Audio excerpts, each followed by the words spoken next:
Olá a todos, bem-vindos e bem-vindas. Aqui estamos nós para mais um resumo da aula, que agora foi a de ontem, de 27 de novembro de 2023. E vamos começar já com esse resumo. Nós na aula passada estávamos a tratar da terceira disciplina, da primeira neuropsicossociologia, a segunda a psicologia positiva 2.0, e a terceira é a psicologia evolucionista, que era o que nós estávamos a tratar na última aula. Estou aqui a compartilhar a tela, estar isto aqui, e a imagem que hoje eu escolhi foi para, que hoje não, de ontem, para a aula de ontem, que eu escolhi foi uma imagem antiga de um conjunto de pessoas a colaborarem umas com as outras a construir uma casa. Curiosamente não falei nisso ontem, mas o meu primeiro campo de trabalho, de trabalho voluntário internacional, foi precisamente a construir uma casa para uma família pobre. Eu tenho, portanto, esta fotografia, eu tenho esta experiência e não imaginam como ela foi maravilhosa, foi ótima, ótima, ótima. Bom, começando com o nosso resumo, começamos por falar desta questão de compreender a nossa mente. Portanto, a humanidade precisa, se quiser sobreviver, precisa urgentemente começar a compreender de facto a sua mente, para não cair em guerras e em destruições mútuas. Nomeadamente, como é que ela foi criada, para que é que foi concebida e como é que evoluiu o seu funcionamento ao longo do tempo. Fundamental estas três componentes. A psicologia evolucionista procura dar resposta a estas questões precisamente. O que é este conhecimento da mente permite-nos a cultivar e desenvolver sábia e deliberadamente, portanto, com conhecimento e de forma intencional, tanto o que há de melhor em nós, como podemos também escolher o pior. Mas o objetivo é evitar não desenvolver, não cultivar o que há de pior em nós. Que a humanidade tem um lado negro que todos nós conhecemos. O nosso cérebro é extremamente social, já falámos disto. Porquê? Porque a evolução o desenvolveu assim para proporcionar aos seres humanos um conjunto de novas estratégias de sobrevivência, de reprodução e de distribuição de recursos, as três funções essenciais para uma espécie sobreviver. Portanto, estas estratégias de sobrevivência, de reprodução e de distribuição de recursos que tomaram a forma de cooperação, de cuidado e de partilha. Portanto, é este o padrão, um padrão, os anglo-saxónicos chamam a isto um modelo Cooperate, Care and Share. Portanto, cooperação, cuidado e partilha. Em vez do padrão alternativo, que é o de competição, do assassínio e da exploração. Os anglo-saxónicos chamam isto modelo de compete, kill and exploit. O objetivo é que toma forma de cooperação, de cuidado e de partilha. Estamos na psicologia evolucionista, trouxe aqui esta fotografia que representam 4 búfalos que na savana rodeiam uma cria e todos virados em círculo, todos virados para fora, para se defenderem dos ataques dos predadores, nomeadamente dos leões. Efetivamente, individualmente, a mãe com a cria provavelmente não conseguiria proteger devidamente a cria, mas os búfalos são conhecidos por, de facto, colaborarem para se defenderem e se apoiarem uns aos outros. Sim, senhor. Com que finalidade, em termos de espécie, é que temos este modelo do cooperar, partilhar, agora estou com uma branca, cooperar, cuidar e partilhar? Com que finalidades? Bom, o cérebro social permite lidar melhor com ameaças à sobrevivência, não há dúvida nenhuma, e facilitar a reprodução e a criação dos filhos. Porquê? Porque é preciso dar tempo para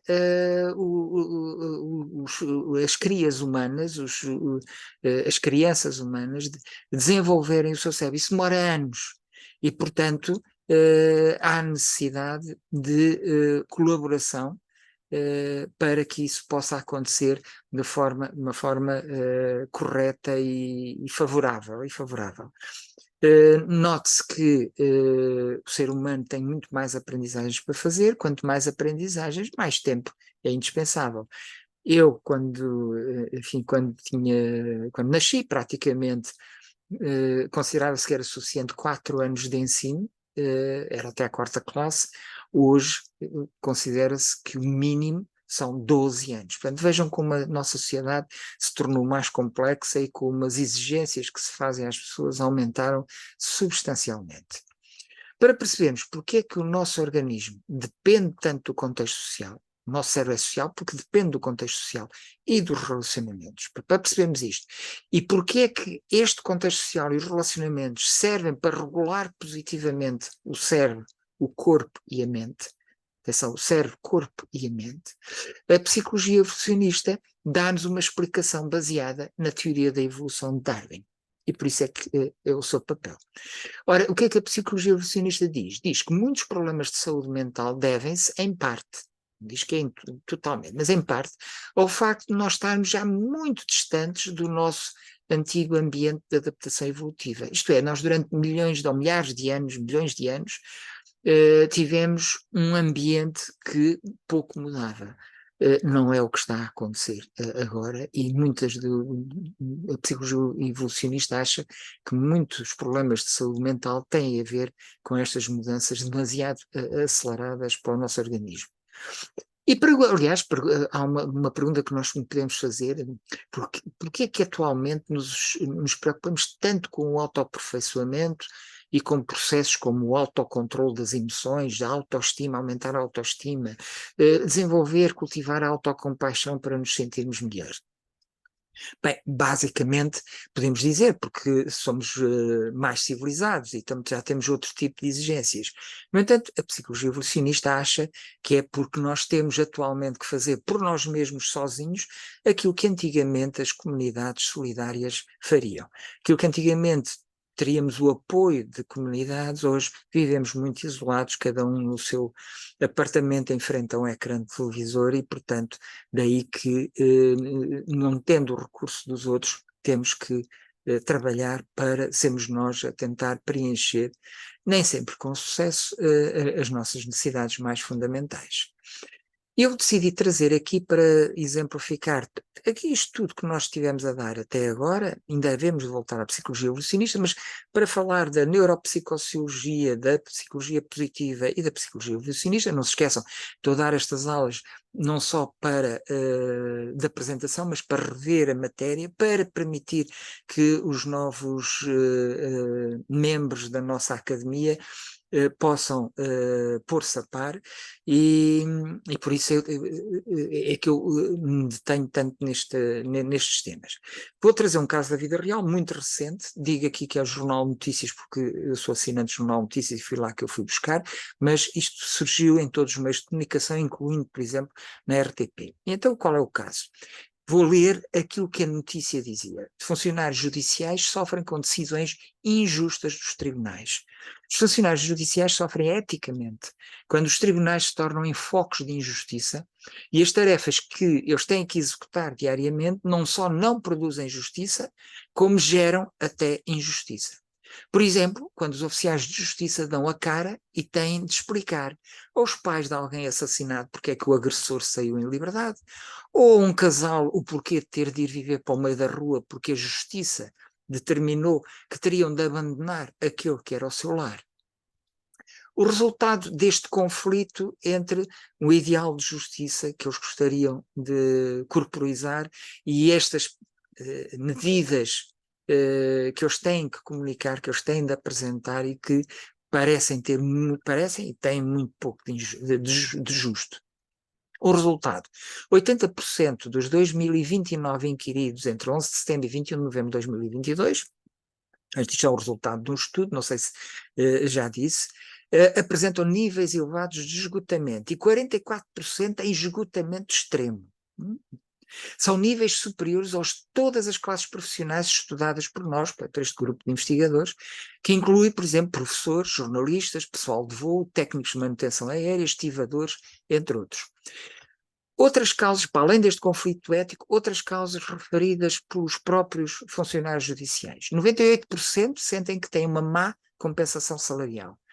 Queixam-se de sobrecarga de trabalho. Cerca de 1/5 dos inquiridos trabalha mais de 40 horas por semana. Sentem falta de reconhecimento pelas tutelas e chefias. Lembram-se uma das necessidades da pirâmide de Maslow que falámos já há uns anos atrás? Uma dessas necessidades fundamentais era a necessidade de reconhecimento. Aqui está também essa questão aqui posta em foco. Más condições de trabalho nas instalações dos tribunais e do Ministério Público, nomeadamente muito frio e úmido no inverno, muito calor no verão. E um modelo de avaliação individual de desempenho, obviamente competitivo, porque promove o conflito laboral. E, portanto, em más condições as pessoas podem se apoiar umas às outras, mas o sistema promove a competição entre as pessoas e, portanto, conflitos entre as pessoas, e as pessoas começam a faltar esse apoio dos colegas. Os investigadores dizem ainda que estes modelos de gestão introduziram nestes locais de trabalho um ambiente tóxico e de desconfiança, surgindo casos de assédio, de autoritarismo e de desvinculação dos trabalhadores que só acabam a executar ordens sem serem escutados. Portanto, os investigadores acham que também isto é uma causa para o profundo mal-estar e o esgotamento de que a esmagadora maioria dos funcionários judiciais neste momento está a sofrer. E chegamos ao fim do nosso resumo. Nós vamos continuar com este caso para a semana e vamos analisar as soluções que se apresentar e que se podem apresentar e analisá-las criticamente. Desejo-vos uma boa semana, tudo bom, e espero encontrar-vos na próxima semana, na segunda-feira, e até lá, tudo bom. Obrigado.